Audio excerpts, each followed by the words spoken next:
राम जय राम, जय जय राम। श्री राम जय राम, जय जय राम।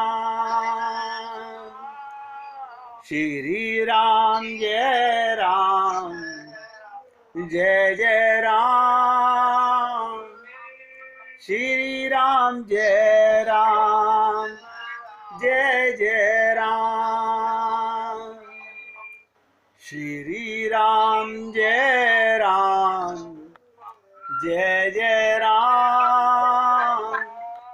श्री राम जय राम, जय जय राम।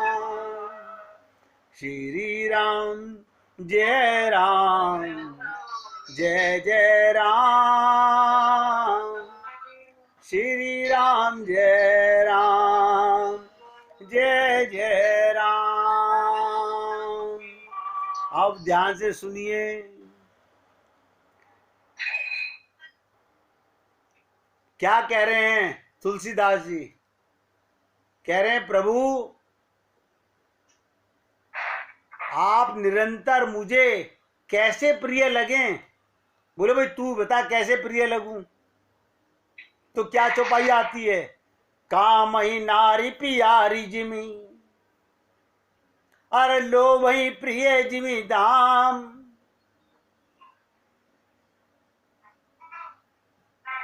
तिमि रघुनाथ निरंतर, प्रिय लागो मोहि राम। यहां एक बड़ी विचित्र बात हो गई है, थोड़ा सा उसको समझने का प्रयत्न करते हैं कि काम ही नारी प्यारी जीवी। जैसे कामी पुरुष को नारी प्रिय लगती है, जब तुमने ये बात कह दी कि कामी नारी प्यारी जिमी, फिर ये कहने की जरूरत क्या थी तुलसीदास को कि लोभी प्रिय जिमी दाम। क्या भगवान नहीं समझते? बोले नहीं नहीं प्रभु मुझे अपनी गलती याद आ गई है। क्या गलती कर दी तुलसीदास जी ने? बहुत ध्यान से सुनेंगे सब जने। तुलसीदास बोले प्रभु मेरे मन में आया कि मानस रोग के अंदर, अभी चर्चा उसकी आगे आएगी, मैं उसकी चर्चा भी आपके साथ करूंगा कि काम क्रोध लोभ। आप सोचिएगा क्या व्यक्ति 24 घंटे कामी रह सकता है? क्या व्यक्ति 24 घंटे क्रोधी रह सकता है? लेकिन लोभी 24 घंटे रह सकता है।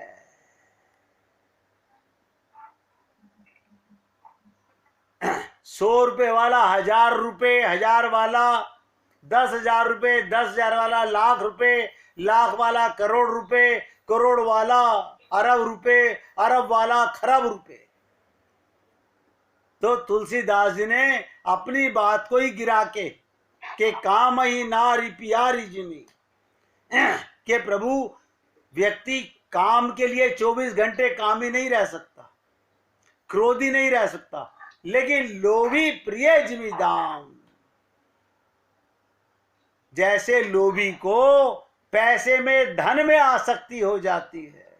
मैं देखता हूं बहुत से लोग नोट कमाते कमाते ही मर जाते हैं। वो ये समझ ही नहीं पाते कि धनवंता सोई जानिए, जा पे राम नाम धन होए। वो तो ये मिट्टी का धन ही कमाने में पागल हुए रहते हैं। इसलिए तुलसीदास जी ने अपनी बात को पलट दिया कि कामी नारी प्यारी जिमी। ना नहीं प्रभु गलती हो गई, अब तो बोल चुका, लेकिन लोभी प्रिय जिमी दाम। मुझे आप ऐसे प्रिय हो जाओ जैसे मिट्टी के प्रेम करने वाला, धन का प्रेम करने वाला लोभी को 24 घंटे पेशाब में से भी मछली, कहते ना मछली खाने वाला पेशाब में से भी मछली निकाल लेता है। ऐसे ही धन का लोभी 24 घंटे धन में लगा रहता है। तिमि रघुनाथ निरंतर प्रिय लागो मोहि राम। जैसे कामी को स्त्री प्रिय लगती है, ना प्रभु लोभी को जैसे धन प्यारा लगता है, क्योंकि वो 24 घंटे लगता है। कोई व्यक्ति ऐसा नहीं होगा जो धन से प्रेम ना करता हो, लोभी होगा तो।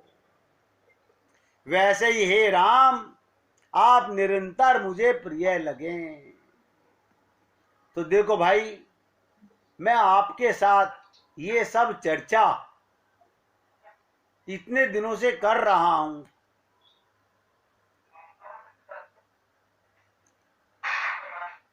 मैंने कहा था कि कल आपके साथ नानक जी की भी एक चर्चा करेंगे।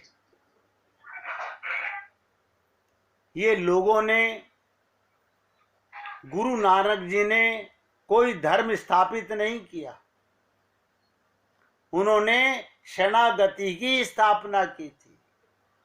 ये सिख धर्म गुरु नानक जी का बनाया हुआ नहीं है, ये बहुत लोगों को पता है। गुरु नानक देव जी 3 बड़ी सीख देते हैं। नाम जपो, ईमानदारी से काम करो और दान करो। ध्यान से सुनिएगा, नानक जी की 3 बड़ी शिक्षा खुशहाली से जीने का मंत्र देती है। बस 3 बातें।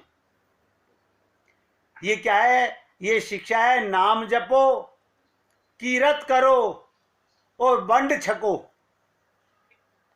ये सीखे कर्म से जुड़ी हुई हैं, कर्म में श्रेष्ठता लाने की ओर ले जाती हैं।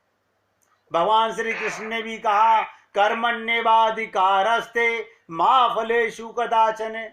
हम पहले फल की इच्छा करते हैं। गुरुजी पोता हो जाएगा ना, ये बता दीजिए, तो मैं भागवत करा लूं, तो मैं गीता करा लूं, तो मैं रामायण करा लूं। पहले लोभ ज्यादा है। ये सीखे कर्म से जुड़ी हुई हैं, कर्म में श्रेष्ठता लाने की ओर ले जाती हैं। यानी मन को मजबूत, कर्म को ईमानदार और कर्म फल के सही इस्तेमाल की सीख देती है। नोट करो इस बात को। मन को मजबूत करने के लिए भगवान श्री कृष्ण जो कहते हैं, कर्मण्येवाधिकारस्ते मा फलेषु कदाचन। मन को मजबूत करने के लिए, कर्म को ईमानदारी से करने के लिए और कर्म फल के सही इस्तेमाल की शिक्षा देते हैं। 1499 ईस्वी में जब गुरु नानक देव जी 30 साल के हो गए थे, ध्यान से सुनिएगा, 30 साल के हो गए थे, तब उनमें अध्यात्म परिपक्व हो चुका था। आज जिसे हम पवित्र गुरु ग्रंथ साहिब के नाम से जानते हैं, उसकी शुरुआती जो हुई थी 940 दोहों, इन्हीं की देन है। 940 दोहे। आदि ग्रंथ की शुरुआत मूल मंत्र से होती है, जिसमें हमारा एक ओंकार से साक्षात्कार होता है। मान्यता है कि गुरु नानक देव जी अपने समय के सारे धर्म ग्रंथों से भली भांति परिचित थे। रामायण से, गीता से, भागवत से नानक जी सबसे परिचित थे। उनकी सबसे बड़ी सीख थी क्या? हर व्यक्ति में, हर दिशा में, हर जगह ईश्वर मौजूद है, जिसे हम कहते हैं हरि व्यापक सर्वत्र समाना।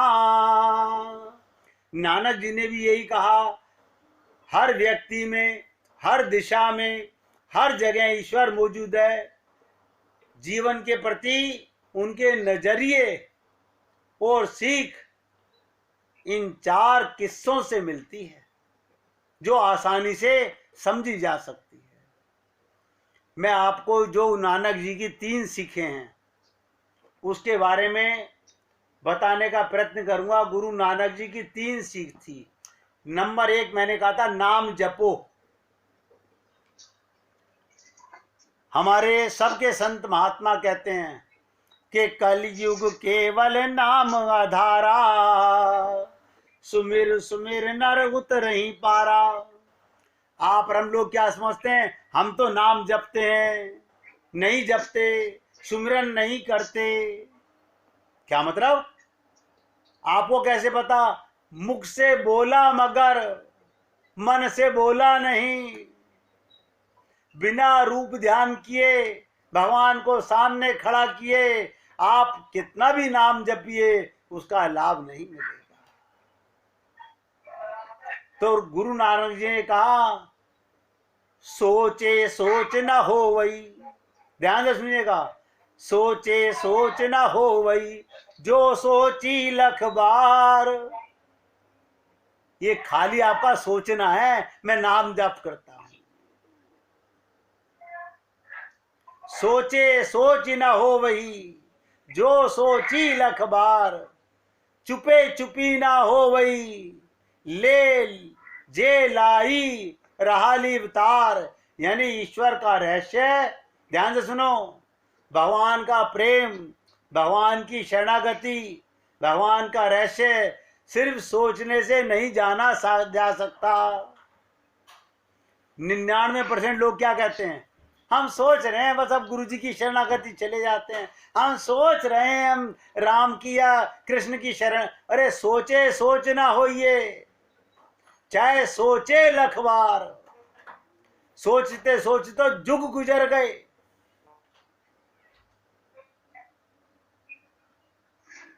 मन का फेर नहीं फिरा, मन तो वही संसार में माया में लगा रहा।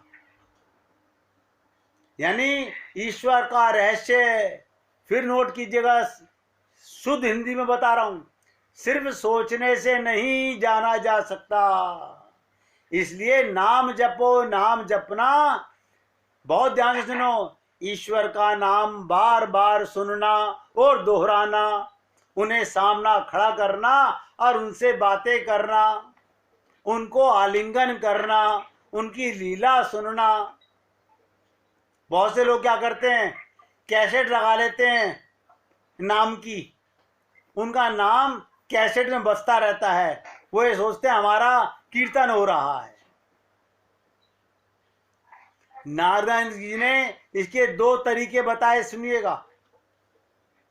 जाप कैसे करना चाहिए? संगत में रहकर जप किया जाए, संगत में रहकर जप किया जाए। संगत यानी पवित्र संतों की मंडली। ये शब्द नोट करना साथ में, पवित्र संतों की मंडली में रह करके, या एकांत में जप किया जाए। अब आप कहेंगे हम एकांत में तो करते हैं, एकांत का मतलब क्या होता है? जब मन एकांत हो, शरीर एकांत में नहीं, मन एकांत होना चाहिए। जब से क्या होता है? चित्त एकाग्र हो जाता है और आध्यात्मिक मानसिक शक्ति मिलती है, मनुष्य का तेज बढ़ने लगता है। देखिएगा, गुरु नानक देव जी का सबसे बड़ा संदेश आप लोग सुन चुके हो किसी ना किसी संत के मुख से, कि मक्का पहुंचने से पहले नानक जी ने, मक्का पहुंचने से पहले नानक देव जी थककर आराम गाह में रुक गए। उन्होंने मक्का की ओर चरण किए थे। ये देखकर वहां के हाजियों की सेवा में लगा इस जियोन नामक का शख्स नाराज हो गया और बोला, आप मक्का मदीना की तरफ चरण करके क्यों लेटे हुए हैं? नानक जी बोले, अगर तुझे अच्छा नहीं लग रहा तो खुद ही चरण उधर कर दे जिधर खुदा ना हो।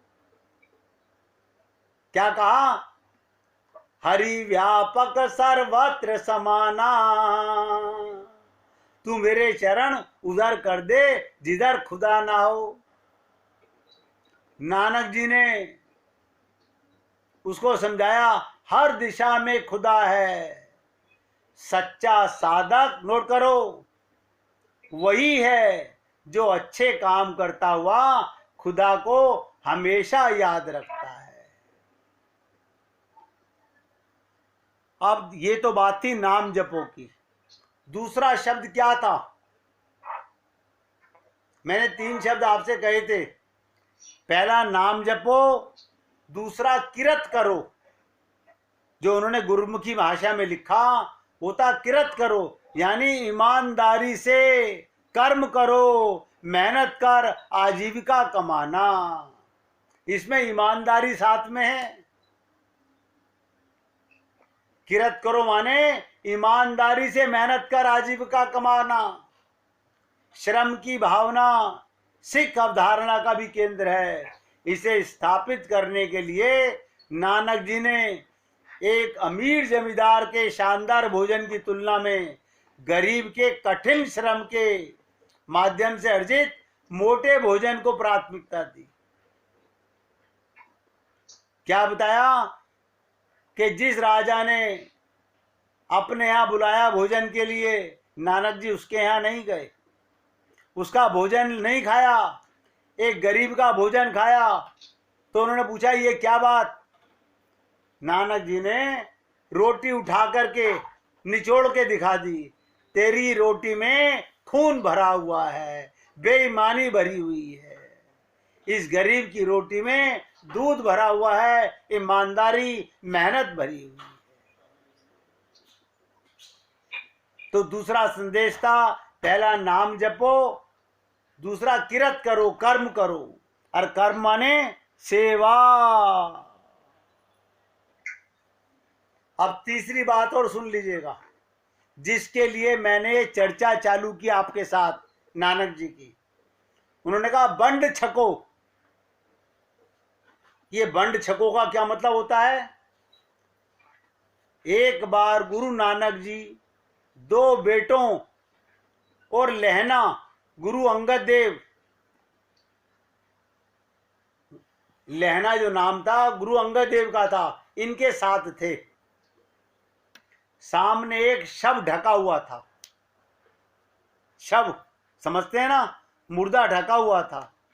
नानक जी ने पूछा इसे कौन खाएगा? बेटे मौन थे। लेना ने कहा मैं खाऊंगा।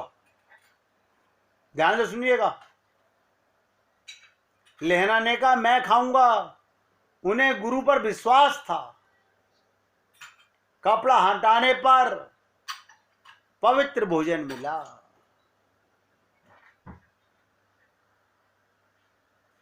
जिसने बुद्धि लगाई, जिसने बुद्धि अपने पास रखी, वो शरणागति कभी नहीं हो पाएगा।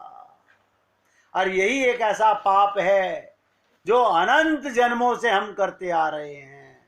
हम शरणागत अनन्यता जान तो लेते हैं, करते नहीं हैं। लहना ने इसे गुरु का समर्पित कर ग्रहण किया। अपने गुरु को याद करके वो भोजन ग्रहण किया, क्योंकि उसमें समर्पण का भाव, शरणागति का भाव और विश्वास की ताकत है। आज भी ध्यान सुनिएगा, सिख इसी आधार पर आय का 10वां हिस्सा साझा करते हैं, जिसे 10 बंद कहते हैं। इसी से लंगर चलता है। ये जो आप देखते हो गुरुद्वारों में लंगर चलता है, ये कैसे चलता है? वो अपनी कमाई का 10वां हिस्सा दान कर देते हैं। गुरु नानक देव जी को आजीविका के लिए दूसरे के यहाँ काम भी करना पड़ा, नौकरी भी करनी पड़ी।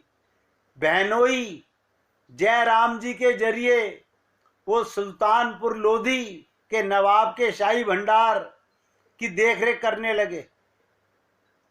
उनका एक प्रसंग प्रचलित है। एक बार वो तराजू से नानक जी अनाज तोलकर ग्राहक को दे रहे थे। और गिनती गिनती में क्या कह रहे थे, 1 2 3 4 5 6 7 8 9 10 11 12 13। जब मुख से 13 निकला, उन्हें 13 कहते ही कुछ अनुभूति हुई। उसके बाद उन्होंने 14 15 16 कभी नहीं कहा। वो तोलते जाते थे और 13 के बाद 13, फिर 13, फिर 13। इस घटना के बाद वो मानने लगे जो कुछ है उस पर ब्रह्म परमात्मा का है, मेरा क्या है।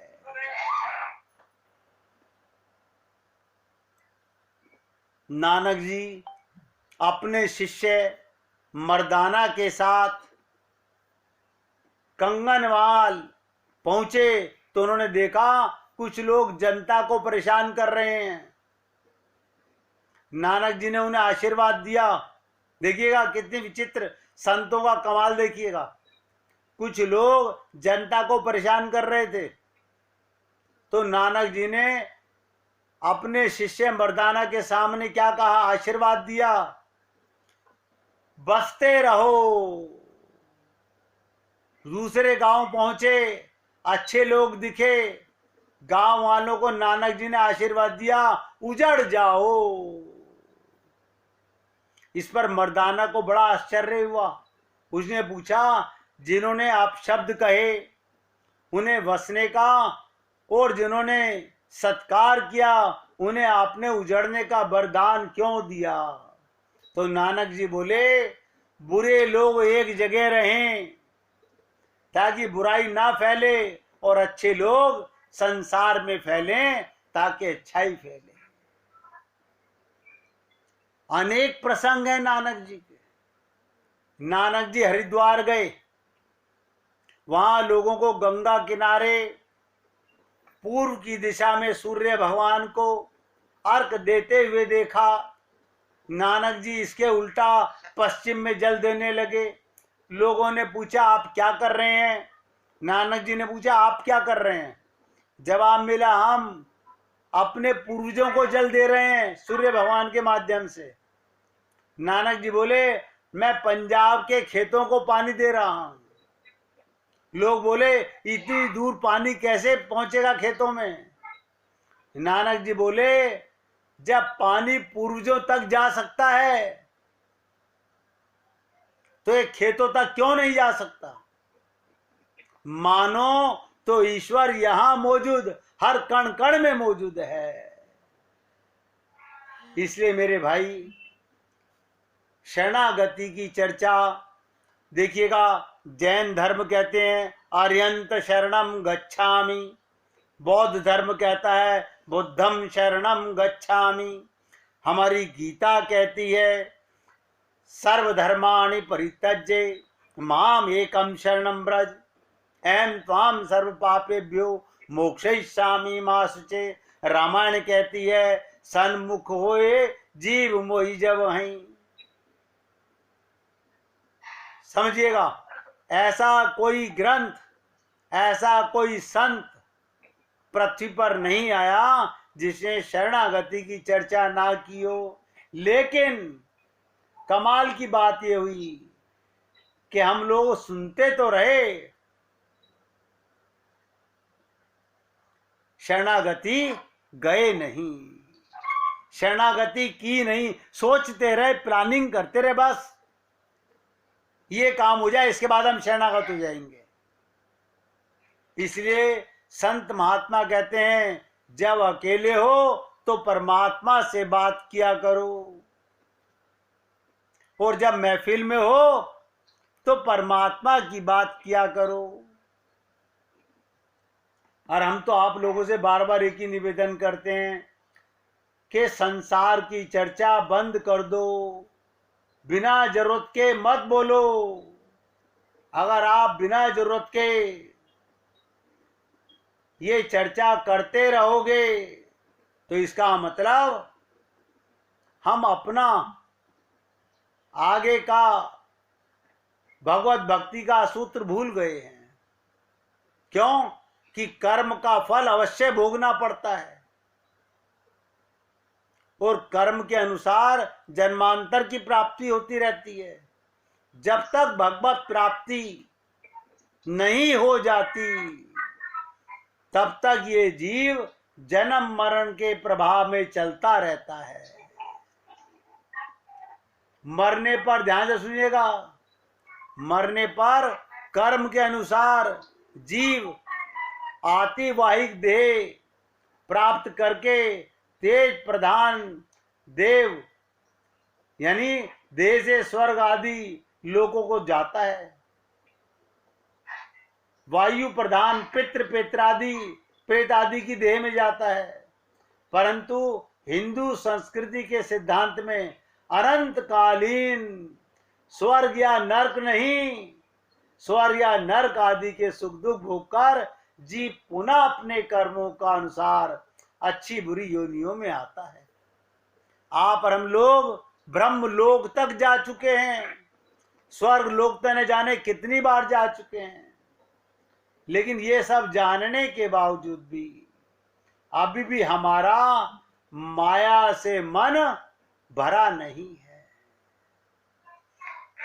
और मैं आपसे यही बार हर बार निवेदन करता हूं कि माया मा ठगनी हम जानी। देखिएगा, आज की आखिरी चर्चा सुनिएगा। कल से फिर आपके साथ मानस रोग पर, जो शरणागति पर ये क्रम चालू किया था, इससे आगे का क्रम चालू करेंगे। कथा आप कितनी कंठस्थ है, कथा आपको कितनी कंठस्थ है कितनी नहीं, उससे बिल्कुल कोई फर्क नहीं पड़ता। बहुत से लोगों को पूरी पूरी कथा याद रह जाती है। वो क्या कहते हैं, हमें तो सारी कथा याद है।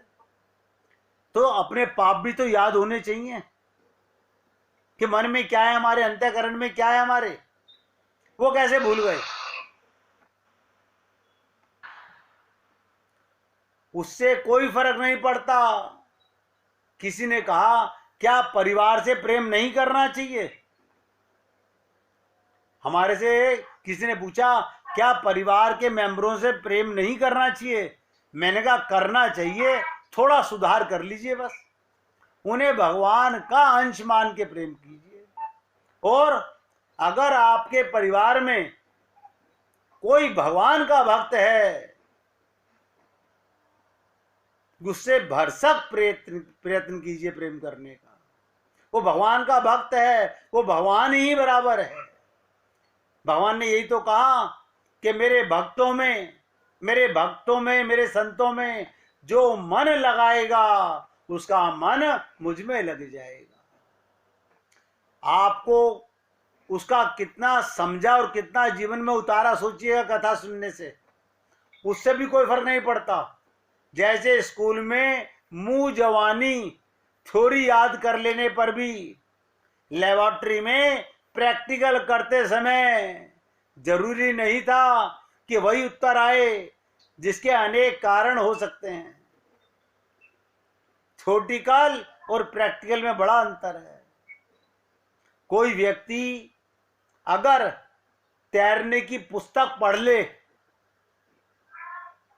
कोई व्यक्ति तैरने की पुस्तक पढ़ ले तो बिना पानी में उतरे पुस्तक से तैरना सीख जाएगा क्या? इसीलिए कहा गया कि पोथी पढ़ पढ़ जग मुआ, भया न पंडित कोई, अर ढाई आखर प्रेम का, पढ़े सुपंडित होई। सोचिएगा मेरे भाई, इसलिए कहते हैं प्रैक्टिकल नहीं हो पाता। और जब कहते हैं ना, जब ये प्रयोग आपको समझ आ गया, प्रैक्टिकल आ गया, अगली बार थ्योरी नहीं भी याद होगी तो भी प्रैक्टिकल आप कर सकते हैं बिना संशय के।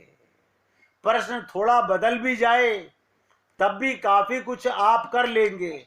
बस यही कथा का उपयोग है। जितनी भी कथा भागवत हम आपको दृष्टांत सुनाते हैं, उसका तात्पर्य क्या है, हमें उसे जीवन में प्रैक्टिकल कितना हो रहे हैं, हम अपने जीवन को कितना कृतार्थ करना चाह रहे हैं, क्योंकि हमारा लाभ उससे नहीं, उससे मिलने वाला है। इसलिए मैं आप सबसे निवेदन करता हूं कि ये जो आप पर हम लोगों को मौका मिला है, भगवान श्री कृष्ण ने सिर्फ 1 मिनट की बात सुनिएगा। देखिए किसी के यहां से बच्चे की आवाज आ रही है, आवाज बंद कीजिए और ध्यान से सुनिएगा। भगवान श्री कृष्ण क्या कह रहे हैं? हे कुंती पुत्र अर्जुन, ये मनुष्य अंत काल में जिस जिस भी भाव को स्मरण करता हुआ शरीर त्याग करता है, उसको ही प्राप्त होता है। अंतमति सो गति, क्योंकि वो सदा उसी भाव में भावित रहा है। इसलिए हे अर्जुन, तू सब समय, ध्यान से सुनो, भगवान क्या कह रहे हैं? तू सब समय में निरंतर मेरा स्मरण कर और युद्ध भी कर। इंद्रियों से युद्ध कर और मन से मेरा स्मरण कर। ये जीवन की मूल मंत्र है। इंद्रियों से शरीर का, संसार का, परिवार का कर्म कीजिए और मन से भगवान का स्मरण कीजिए। इस प्रकार मुझ में अर्पण किए हुए मन बुद्धि से युक्त होकर तू निसंदेह मुझको ही प्राप्त होगा। और क्या कहते हैं? हे पार्थ, ध्यान सुनिएगा, ये नियम है कि परमेश्वर के ध्यान के अभ्यास रूप योग से युक्त, अगर रूप ध्यान नहीं कर रहे, दूसरी ओर न जाने वाले चित्त से निरंतर चिंतन करता हुआ मनुष्य परम प्रकाश रूपी दिव्य पुरुष को, यानी परमेश्वर को, मुझे ही प्राप्त होता है। तो आज मैं यहाँ पर